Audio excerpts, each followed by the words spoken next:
राम नाम का चमत्कार। एक बार एक गांव में एक साधु रहता था। सारे दिन राम राम जपता रहता था और ढोलकी बजाकर कीर्तन करता था। उसकी कुटिया के पास जिस व्यक्ति का घर था वह उससे बहुत परेशान था। एक दिन वह व्यक्ति गुस्से में उस साधु की कुटिया में चला गया और कहने लगा कि तुम क्या दिन रात राम राम रटते रहते हो? तुम्हें तो कोई काम धंधा नहीं है, हमें तो कमाने जाना पड़ता है। तुम्हारी ढोलकी की आवाज़ से मैं सो नहीं पाता हूँ। साधु कहने लगा, तुम भी मेरे साथ राम राम जप के देखो, तब तुम्हें पता चलेगा कितना आनंद आता है। वह व्यक्ति ने थोड़ा चिल्लाकर कहा, अगर मैं तुम्हारे साथ राम राम जपता हूँ तो क्या तुम्हारा राम मुझे खाने के लिए रोटी देगा? साधु कहने लगा कि मुझे तो राम राम की लगन लगी है, मुझे तो राम की कृपा से हर रोज़ भोजन मिल ही जाता है। तुम भी राम राम जप के देखो, मुझे भरोसा है भगवान तुझे खाने के लिए ज़रूर देगा। वह आदमी साधु को चुनौती देता है कि मैं तुम्हारे साथ आज राम राम का भजन करता हूँ। अगर तुम्हारे राम ने आज मुझे रोटी खिला दी तो सारी उम्र राम की भक्ति में लगा दूंगा मैं। अगर नहीं खिलाई तो तुम ढोलकी बजाना बंद कर देना। साधु कहता है कि मैं तो निष्काम भाव से प्रभु राम की भक्ति की है, लेकिन फिर भी तुझे तुम्हारी चुनौती मंजूर है।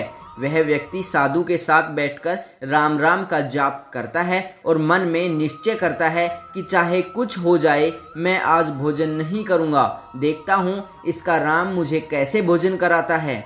राम राम का भजन करके वह सोचता है कि अगर अब मैं घर जाता हूँ तो मेरी माँ और बीवी मुझे खाने को कहेंगे और मुझे रोटी खानी पड़ सकती है, लेकिन मुझे साधु को चुनौती से हराना है। इसलिए वह घर जाने की बजाय गांव के पास के जंगल में चला जाता है।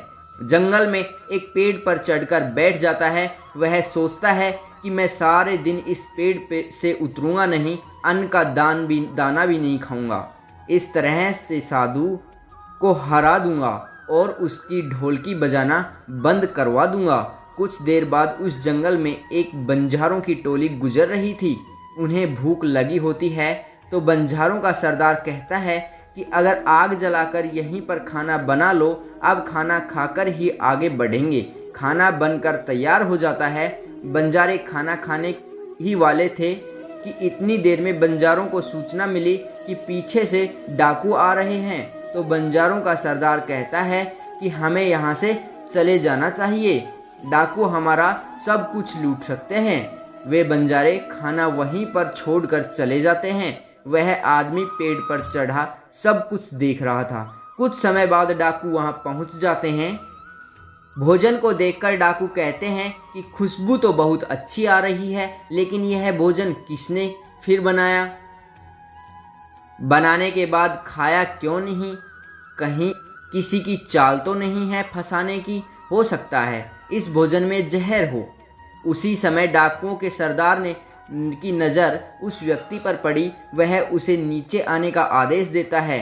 डाकू उस व्यक्ति से पूछते हैं कि हमें मारने के लिए क्या भोजन तुमने बनाया है? वह बेचारा मिन्नतें करता रहा कि मैं यह भोजन नहीं बनाया, इसमें जहर नहीं है, यह भोजन बंजारों ने बनाया। आपके आने की खबर सुनकर वह जहाँ से भाग गए, लेकिन डाकुओं के आगे उनकी एक नहीं चली। डाकू से कहते हैं कि अब तुम्हें यह भोजन खाकर दिखाना पड़ेगा, क्योंकि हमें लगता है कि तुम्हें ही यह भोजन बनाया है और इसमें जहर मिलाया है। अब तुम ही सबसे पहले यह भोजन खाओगे। वह जिद पर अड़ा रहा कि मैं यह भोजन नहीं खाऊंगा, किसी कीमत पर नहीं खाऊंगा। डाकुओं का शक और गहरा हो गया। वे बंदूक की नोक उसके सिर पर रख के कहते हैं कि तुम्हें यह भोजन खाना पड़ेगा, नहीं तो गोली खानी पड़ेगी। वह व्यक्ति भोजन कर रहा है और साधु को याद करते करते आंसू उसकी आंखों से बह रहे थे। उसने कहा था कि मेरा निश्चय है कि राम राम नाम जप लेना, राम तुझे खाना भी देगा। उसके भोजन करने के बाद डाकुओं ने उसे छोड़ दिया। अब उसे विश्वास हो गया कि बंजारों को और डाकुओं को राम जी ने ही भेजा है।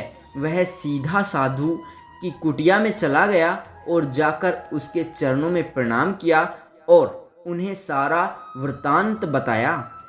अब उस साधु से भी ज़्यादा उसे राम नाम की लगन लग गई है। उसने अपना पूरा जीवन राम को ही समर्पित कर दिया है। जय श्री राधे राधे।